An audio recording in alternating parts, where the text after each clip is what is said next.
Hi, it's Lee Hinken here from Hyper Prospecting. So this video, I'm going to be covering the all-important topic of cold email reply rates and whether or not you're seeing cold email reply rates dropping as well. So basically, at least kind of my observations throughout the course of 2024 is that definitely cold email reply rates have dropped across the board. That's like just any replies, whether it's positive, negative, whatever.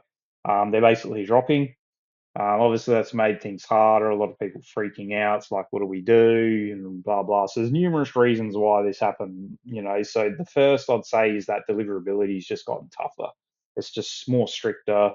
There's a lot more management. There's a lot more time. There's a lot more cost involved with managing deliverability and landing in the inbox compared to like a year ago, for example. So that's the first thing. Inboxes getting burned quicker, that kind of thing. Second thing is the market itself, like cold email as a channel, has just gotten more and more saturated and competitive. Like, I don't care what people say about this. I know I see some people saying saturation doesn't exist, blah, blah. It's honestly, in my opinion, total bullshit. Saturation has always existed in marketing and advertising. It always will for the next 500 years. It's not going anywhere. At the moment, we're seeing a ton of saturation with cold email as an outbound channel. What that means is that users zone out quicker than what they were a year ago because they're getting more emails. Myself, as example, I get cold emails literally every day. A year ago, I was getting cold emails maybe like a few times a month. So I can see even with my own eyes that it's just way more saturated and competitive. And because of that, users get bombarded. They're more likely to just zone out, delete emails, not even read them.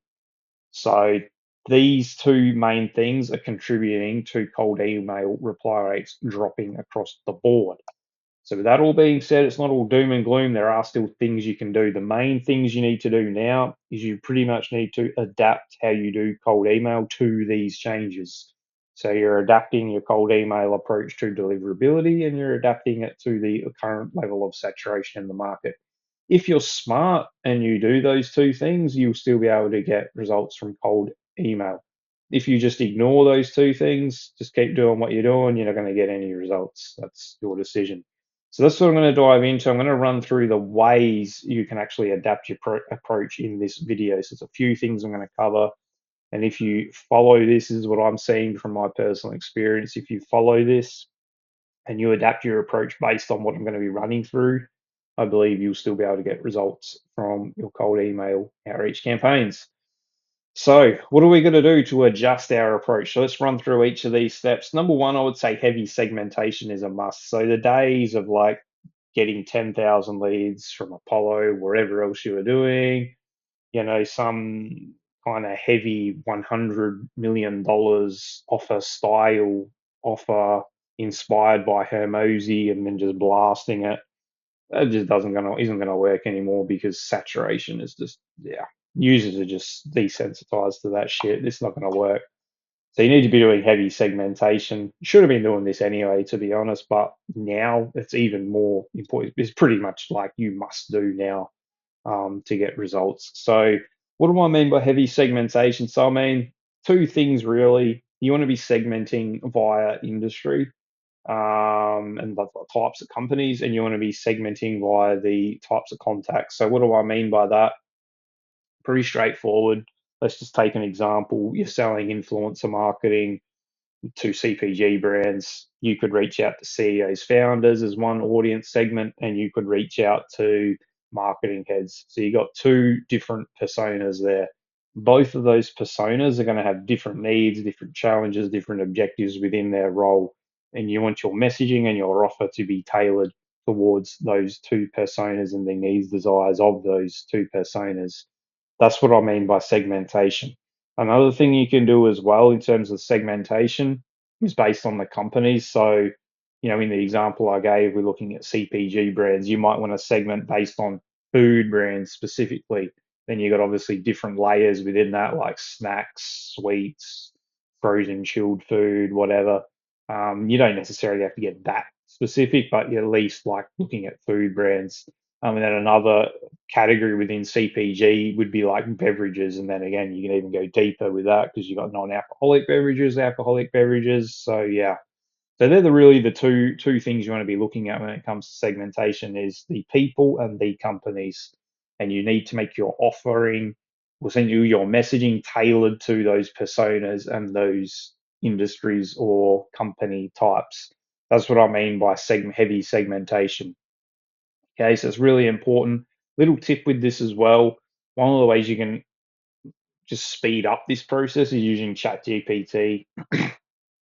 There's different prompts you can do for market research purposes that'll really help you work out, the different kinds of needs and challenges and whatnot within the various personas and types of companies you're going after. I do this all the time. Makes life way easier.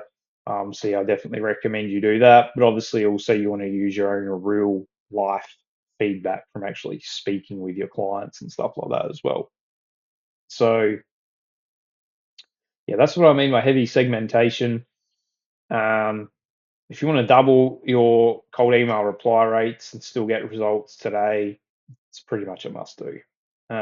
Second point, second way you want to adapt your approach is by horizontal scaling. So what I mean by that is back in the old days, you could just have a few domains, few inboxes, send 50 emails per inbox. You just can't do that anymore. In order to achieve the same volume, you got to spread it out horizontally. So, you might have had 10 inboxes before sending 50 emails a day. Now you want to have 20, 30 inboxes sending 15 a day. So you're still going to hit the volume, just going to do it horizontally. That's what I mean by that. Yeah, that's honestly just, again, prerequisite. Like you have to do that now because if you send 50 emails a day today, your inboxes aren't going to last very long because Google, Outlook, various other ESPs, they're just way more sophisticated and they know when people are doing cold email. So you want to keep your sends as low as possible. So that's definitely a prerequisite at the moment. You need to adapt how you actually send your volume. Okay, third thing I'd point out is sending strategy. So this is a really important adjustment. Back in the good old days where you could do 4 or 5 step sequences. I mean, I know of some people doing 6, 7, 8 step sequences. Again, you just don't want to be doing that now. You need to adapt your sending strategy to the market. Cold email, as I said, is more saturated. So if you're sending 4, 5, 6 step sequences, you're going to get marked as spam sooner than what you were a year ago. You're going to piss people off quicker because they're getting more emails in general now than what they were a year ago.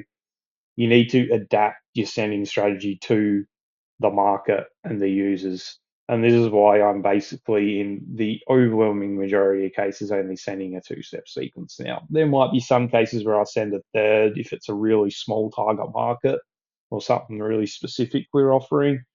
But generally, I'm keeping it to 2 steps, okay? And this is just adapted to, the users in the market who are getting bombarded with cold emails. And again, also just on data, I've got the vast majority of positive responses I see, across client in my own business doing cold email is in that first step anyway. And then you might get a trickle from steps 2 and 3 if you have a third as well. So, yeah, I kind of just logically think it doesn't even make sense anymore to be really doing like more than a 2 step sequence in most cases.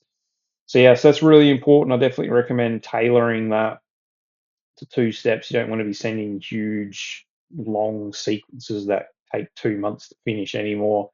Another thing you can do with this is, I think now, given the level of saturation, it's even more important than before to be leveraging multiple channels with the same prospect. So what I'm doing at the moment is when a sequence finishes, I will go through the list of contacts from the cold email campaign. I'll look at basically who didn't engage, and then I'll run them through like a LinkedIn outbound sequence, connection message sequence. So I use a tool called Skylead to do that. It's really good. So if you just go on skylead.io, I think is the URL. Yeah, really easy to do. And then I just upload the CSV file into Skylead, really simple connection plus messaging sequence. So, that way you can maximize your lead list. And I think, yeah, I mean, that's just vital at the moment as well, to be leveraging other channels, not just one single channel for the same list of prospects. Okay.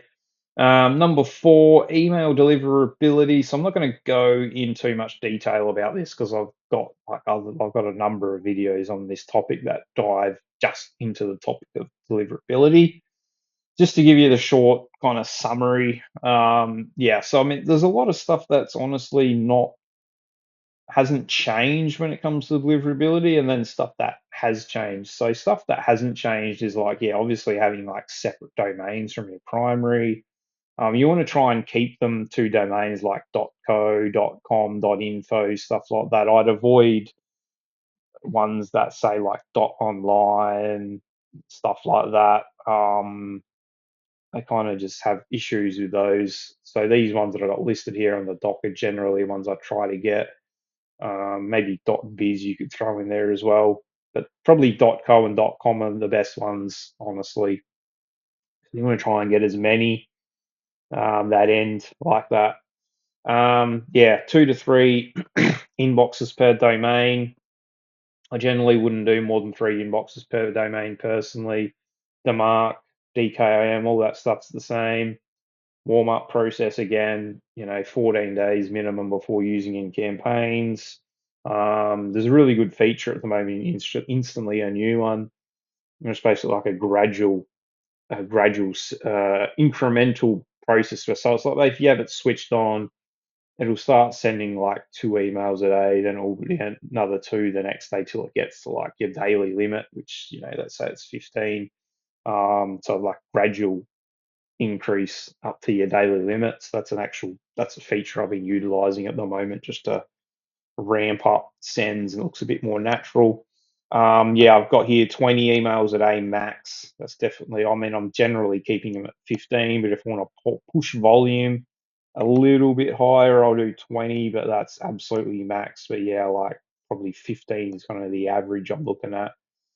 Turning provider matching on. So most of the cold email tools have this instantly, which I use has it. I know others like Smartly do it as well.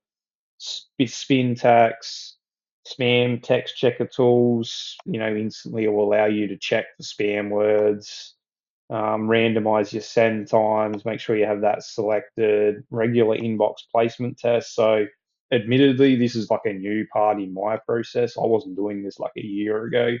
But now I do them fairly regularly. I use MailReach. There's obviously a lot of tools out there, so you just do your own research. But MailReach is the one I use to do inbox placement tests.